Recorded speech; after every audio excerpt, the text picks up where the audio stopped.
Let these men be in no doubt. They have chosen a mighty opponent!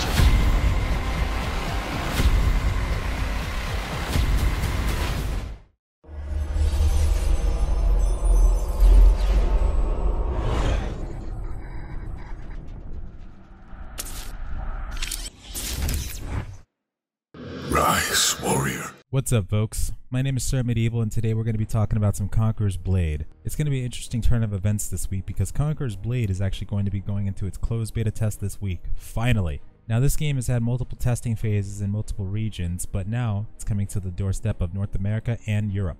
In this game, you play the role of a commander, and can take control of units to fight an all-out war similar to games like Mountain Blade, Dynasty Warriors, and a little bit of For Honor sprinkled in. Conqueror'sBlade is a game that's not completely open world in the way it functions. It does feature an online campaign map that works a lot like Mountain Blade's campaign map actually, which does allow for territory war in the way that the game would as well. You can work alongside your guild to conquer cities and resources to further improve your power. Since each person gets control of 3 units per round but can only have 1 unit out at a time, 15v15 can get pretty crazy. I'd say half of the game's function is in its game modes, which features sieges, field PvP, and even team deathmatch, which actually is a mode we haven't seen in a while.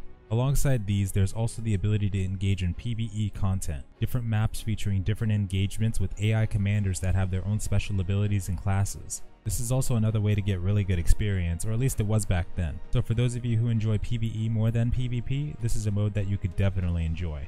The territory war system works like a PvP MMO system in which you can declare war on a guild's territory with an item for one of the shops to initiate. About 24 hours from that point, the war window will open in which you can engage in a massive battle to claim ownership of that particular territory. Territory also has certain benefits to it in terms of crafting and of course territorial expansion, but we'll go into that more later.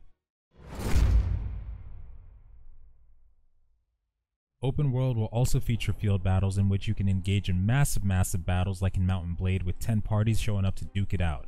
The last time we had the opportunity to do that, we must have had at least 20 people plus on each side. I didn't count of course, but the player count was outrageous on each side. But that's just to give you a general description of what this game will be like. And now that we have that out of the way, it's time to talk about the closed beta. This test in particular will be starting on February 7th, 6 AM Pacific Standard Time all the way to the 15th. It's going to be the first test we've had in a while that features the open world map. It'll be a test for assisting with that feature, as well as for showcasing the economy. There is a market system in the game where we can actually auction items that we craft alongside the materials we obtain in the world, so more than likely that'll be pertaining to that too. The test will also be for ensuring that any client login or server stability issues will be resolved if they arise. There will also be a new tutorial / in-game guidance system, so be on the lookout for that. Keeping up on your quests will be a great way to level up. There's also a Q&A that was done a little bit ago with Conqueror's very own general producer, Mr. G. He goes into detail about a little bit of what to expect from its upcoming beta test. Here's a quick clip of that. CBT, we want to open all the system, and all the system is not final, and we not open all the lands, but it will be quite different from what you guys saw in the Siege test, because in the Siege test we only open the core gameplay.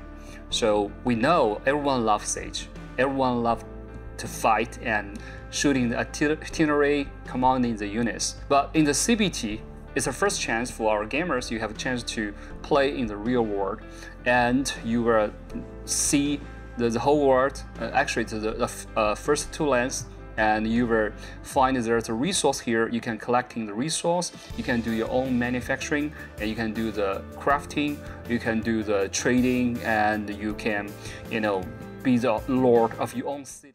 I'll also leave a link to it in the description below. And aside from that, you can also expect the closed beta to be business as expected. A lot of action-based carnage in the medieval playground.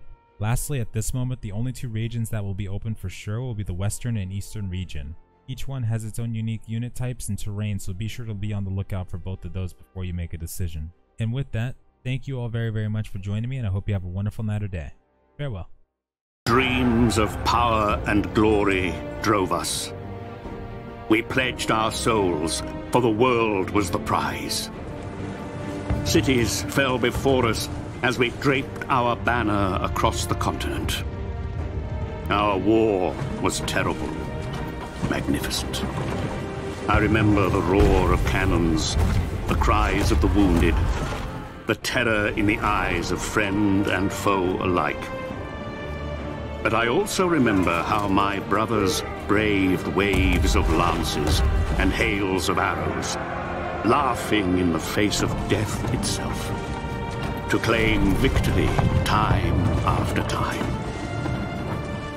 It is their story I tell, one of love and hatred, of honor and betrayal, of a time when countless legends were born in battle, their thirst for glory sated only by victory or death.